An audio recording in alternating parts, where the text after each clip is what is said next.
Wanita Hari Ini. Kembali bersama kami di Wanita Hari Ini. Ini isu nak kita kongsikan bersama dengan anda, khususnya ibu-ibu dan juga bapa ataupun penjaga yang sedang menonton ketika ini. Dan kalau biasa sejak kebelakangan ini mungkin seringkali kita dengarkan tentang bagaimana perkongsian-perkongsian yang melibatkan anak-anak ataupun murid sekolah ini tular, yang mana ada segelintir dalam kalangan guru-guru yang menjadikan anak-anak ini sebagai konten dalam kandungan media sosial mereka. Bagaimana kita nak melihat perkara ini dari sudut aspek yang lebih serius dan bagaimana juga pentingnya kesihatan mental dan juga bagaimana pentingnya untuk kita menjaga anak-anak ini dalam kandungan di media sosial. Ini nak kita kongsikan bersama dengan dua orang yang penting yang nak kita bicarakan tentang isu ini, iaitu Puan Mediha Mahmud selaku Ketua Pegawai Eksekutif daripada CMCF. Apa khabar? Alhamdulillah, sihat. Sihat, Alhamdulillah. Dah buat persiapan raya dah? Halfway. Okey. Dan kita juga bersama dengan Tuan Amiruddin Awang selaku Presiden Ketuan Perkhidmatan Pengurusan Perguruan Kebangsaan NUTP. Apa khabar? Baik, Alhamdulillah. Alhamdulillah. Okey. Nak tanya dahululah kepada Puan Mediha kan. Kalau kita bercakap tentang isu inilah, ini isu yang kadang-kadang suka ataupun ramai dalam kalangan rakyat Malaysia ni bincangkan. Tetapi kita nak tahu apakah antara risiko terbesar sebenarnya penggunaan media sosial oleh guru yang apabila mereka melibatkan pelajar-pelajar di bawah umur ini. Saya rasa kalau nak kata risiko paling besar tu risiko kalau impact daripada tingkah laku guru di social media ini spill over ke kehidupan luar. Contohnya kalau guru mendedahkan privacy student, nama student, kelas student, sekolah student, jadi logik juga untuk orang di luar sana yang mungkin ada niat jahat seperti pedofil dan sebagainya untuk dapat mengenal pasti di mana mereka boleh mencari budak-budak ni. So itu adalah risiko yang paling besar lah bagi saya. Tetapi kalau kita melihat pada peredaran zaman hari ini, media sosial ini dilihat sebagai satu medium yang ia juga boleh memberi informasi kepada masyarakat. Tetapi ini mungkin Tuan Amiruddin nak kongsikanlah pula apa pendirian NUTP sendiri mengenai penggunaan media sosial oleh guru dengan pelajar. Benar, kita tak boleh menolak perkembangan terkini. Ini merupakan satu fenomena benda baru yang harus kita diterima oleh semua pihak. Dan dalam hal ini kita berpendirian bahawa tidak ada kesalahan sekiranya guru menjadikan media sosial mereka itu sebagai sesuatu yang boleh memberi kebaikan kepada pengajaran dan pembelajaran di sekolah. Asalkan konten yang mereka jadikan murid mereka sebagai konten itu tadi tidak mempunyai unsur-unsur seperti lucah, sumbang, tidak ada benda-benda yang bersifat boleh memberikan kesan negatif. Dan faktor yang kedua adalah kita harapkan adalah perlu mendapatkan kebenaran daripada ibu bapa dan penjaga, sebab kita tak mahu kadang-kadang kita melihat benda itu dilihat positif, tetapi sebenarnya apa yang masukkan dalam media sosial sebagai bahan media sosial itu tidak dipersetujui oleh ibu bapa dan penjaga. Satu, mesti benda itu mempunyai manfaat kepada pengajaran dan pembelajaran. Dan yang keduanya, kita harap benda ini perlu ada kebenaran daripada ibu bapa dan penjaga. Kalau nak berbalik kepada apa yang Puan Mediha kongsikan tadi tentang risiko terbesar, tetapi apa yang kita bincangkan hari ini tentang bagaimana untuk kita menjaga keselamatan dan juga kesihatan mental anak-anak ini, khususnya bagi pelajar di bawah umur ini. Mungkin Puan boleh kongsikan pula ataupun berikan beberapa contoh khusus penyalahgunaan seperti yang telah Puan kongsikan awal tadi. Kalau dalam pengamatan kami di Content Forum ni ada beberapa jenislah konten yang cikgu-cikgu kadang-kadang upload. Salah satu daripadanya kalau cikgu-cikgu mendedahkan aib seorang kanak-kanak tu. Contohnya kalau budak pergi sekolah kan, kalau kita imbas kembali zaman kita sekolah dulu, cikgu cakap, oh Ali dekat kelas 1 merah tu tadi nangis sebab tak buat homework. Dicerita kat kelas sebelah. Tapi sekarang ni cerita tu bukan kat kelas sebelah dia, dekat grup sebelah. Satu Malaysia akan tahu. So benda tu akan efek mental juga dan akan efek hubungan di antara Ali dan kawan-kawan contohnya. Lagi satu, kalau cikgu-cikgu menggunakan pelajar ni, pelajar sekolah menengah ya, sebagai salah satu konten mereka, dia pilih pelajar yang handsome ke yang lawa tu, dia kata oh opa, ataupun oh kalau saya umur 20 tahun lagi muda ni boleh jadi suami saya atau isteri saya. Ada macam tu? Ada. Ada. So kita takut terjerumus ke grooming kan. Jadi benda-benda macam tu pun kita sangat-sangat tidak galakkan, dan ia ada satu perkara yang memang patut kita avoid lah. Okey, ini yang penting sebab ini kita nak jaga tentang kesihatan mental dan keselamatan anak-anak ini juga. Mungkin Tuan boleh kongsikan juga, adakah NUTP ataupun kementerian turut memberikan sebarang latihan atau sumber-sumber lah untuk guru-guru ni mengenai penggunaan media sosial yang bertanggungjawab. Maksudnya menggunakan media sosial dengan bertanggungjawab di bilik darjah. Latihan secara khususnya tak ada, tetapi di pihak Kementerian Pendidikan mereka ada mengeluarkan garis panduan penggunaan media sosial dalam kalangan warga Kementerian Pendidikan. Jadi pertama pada tahun 2017 mereka ada mengeluarkan garis panduan dan dikemas kini pada tahun 2023. Itu yang terkini lah.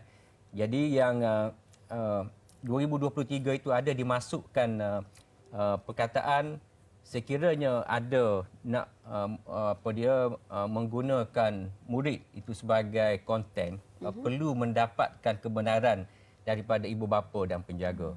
Jadi dalam hal ini kita mengharapkanlah 450,000 guru di seluruh negara kita, dan saya tahu sebahagian besarnya daripada mereka mempunyai media sosial. Mereka patuh kepada peraturan yang telah, garis panduan dan etika yang telah dikeluarkan oleh pihak Kementerian Pendidikan Malaysia itu, supaya tak berlakulah sebagaimana yang telah dinyatakan tadi. Okey. Ini yang kita nak kongsikan juga dalam keterujaan. Kadang-kadang keterujaan nak tengok ada likes, ada followers kan, nak viral, nak FYP dan sebagainya. Kadang-kadang terlepas pandang ataupun disebabkan oleh keterujaan tu terlupa ataupun terlanggar garis panduan yang harus diikuti. Ini yang mungkin Puan boleh kongsikan dengan dan perjelaskan tentang apa antara sebenarnya garis panduan etika yang perlu diikuti oleh guru apabila menggunakan media sosial di sekolah. Sebab saya kira ibu-ibu pun mungkin sangat concern tentang perkara ni. Sebab kadang-kadang kita tahu gambar anak saya dah baru dan sebagainya tanpa ibu bapa itu tahu sendiri. Betul. Mungkin Puan boleh kongsi. Kalau ikutkan kami di forum kandungan atau konten forum ni, saya nak ucapkan tahniah juga kepada NUTP sebab mereka jadi ahli kami daripada dulu lagi. So kita ada satu kod kandungan yang meletakkan semua etika dan standard kandungan yang sesuai. So dia akan cakap pasal tak boleh eksploitasi kanak-kanak, explain kenapa kita tidak boleh mendedahkan kanak-kanak kepada overexposure dan sebagainya, efek kepada fizikal, mental, psychological dan sebagainya. Jadi kod kandungan ni boleh dijadikan sebagai bahan rujukan bukan sahaja untuk cikgu-cikgu tapi untuk ibu bapa juga sekali. Sebab the best practices ada di situ. Dan saya nak tambah sikit. Saya rasa cikgu-cikgu masa dululah kan, beberapa bulan lepas memang ada viral guru-guru yang agaknya terover excited terlepas pandang. Tapi bila mereka tahu, mereka ada awareness pasal benda ni, saya nampak mereka akan turunkan dan mereka tak akan ulang benda tu. So saya rasa salah satu perkara yang kami akan bekerjasama adalah untuk memberi lebih pendedahan tentang isu-isu ni. Terima kasih kepada you all jugalah untuk membantu kami. InsyaAllah. Terima kasih juga kepada CMCF. Kalau kita nak cakap tentang pendedahan, Cak Na ni saya kira bukan sahaja guru-guru. Macam kita lihat bagaimana CMCF juga bekerjasama dengan NUTP. Tapi kalau kita nak menjadikan perkara ini lebih berjaya, pastinya ia memerlukan kerjasama daripada ramai pihak, termasuklah ibu bapa. Jadi mungkin boleh dikongsikan bagaimana NUTP bekerjasama dengan sekolah dan juga ibu bapa dalam mencegahlah penyalahgunaan pelajar di media sosial oleh guru. Sebab kadang-kadang kita pun mungkin tak tahu macam boleh ke tak boleh konten ni. Tapi sebenarnya tak ada apa-apa. Macam mana tu? Ini ada, boleh katakan satu benda barulah bagi kami. Kerana kita ni union biasanya kita banyak bercakap, berjuang tentang hal-hal kebajikan guru, tuntutan gaji, allowance kan. Ini merupakan, tetapi kita pun perlu ada orang panggil sesuatu yang baru baik perlu kita sumbangkan kepada negara, kepada guru. Jadi dalam hal ini kita perlu menambahkanlah dari segi perjalanan program kita, aktiviti kita, kita perlulah lepas ini saya rasa NUTP dalam program bersama dengan ahli-ahli kita, guru-guru kita perlu memberikan lebih info, lebih hal-hal berkaitan dengan kursus, seminar ataupun forum yang berkaitan untuk menimbulkan kesedaran tentang kepentingan perkara ini supaya benda ini dapat lebih disebarluaskanlah dan mereka dapat share info-info yang bermanfaat ini kepada ibu bapa pula. Mereka lah sebenarnya yang berkait langsung dengan ibu bapa. Boleh keluarkan ni kot grafik konten Boleh. Mereka ada grup WhatsApp bersama ibu bapa, semua ada. Itu boleh dikongsikan itu boleh nanti. broadcast. Akan lebih mudah. Okey, mungkin Puan Madiha ada sedikit pesanan lah ingin dikongsikan. Kalau kita bercakap hari ini bukan sahaja kita melihat peranan ini yang dipegang oleh CMCF, NUTP dalam memberi orang kata ruang dan pendedahan kepada masyarakat, tetapi bukan saja pihak sekolah tetapi ibu bapa juga harus cakna, ahli masyarakat. Yang penting sekarang kita tengok ekosistem kandungan kan, kita ada kandungan datang daripada pelbagai sumber dan macam-macam kandungan ni memang menjadi satu amanah dan tanggungjawab untuk semua pihak jalankan tanggungjawab masing-masing. Kita tak boleh rely hanya kepada cikgu. Ibu bapa pun kena tahu, pihak sekolah kena tahu, student sendiri pun kena tahu tentang digital safety, pasal media literacy, online safety dan sebagainya. Jadi saya memang suka untuk macam Tuan Aminuddin kata tadi, macam nak mempertahankan hak guru itu pun termasuk sekali dalam isu ini. Sebab apabila kita mendedahkan atau meletakkan kandungan yang mungkin melanggar undang-undang atau melanggar etika, nanti benda itu datang balik kepada kita. Mungkin ada efek kepada cikgu sendiri. So ilmu ataupun pengetahuan tentang perkara-perkara ini seperti etika kandungan semua ni sepatutnya diambil tahu oleh semua pihak, semua masyarakat sekali. Saya sangat setuju ni sebab kadang-kadang kita tengok kalau konten tu tak bersesuaian, jangan pula kita pergi sebarkan kepada orang lain. Kita hentikan di situ, bermakna kita juga boleh menjaga keselamatan dan juga kesihatan mental kanak-kanak ini. Sedikit pesanan ringkas daripada Tuan.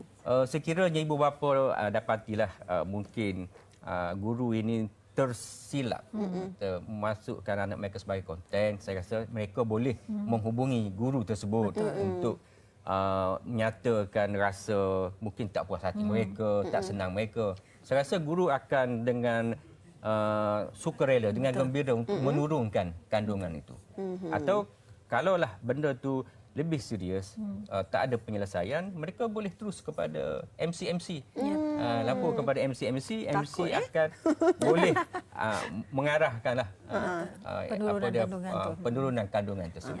Cuma kalau untuk MC tu kalau boleh, kalau isu tu betul-betul serius lah. Serius. Tapi pergilah kepada guru pihak sekolah.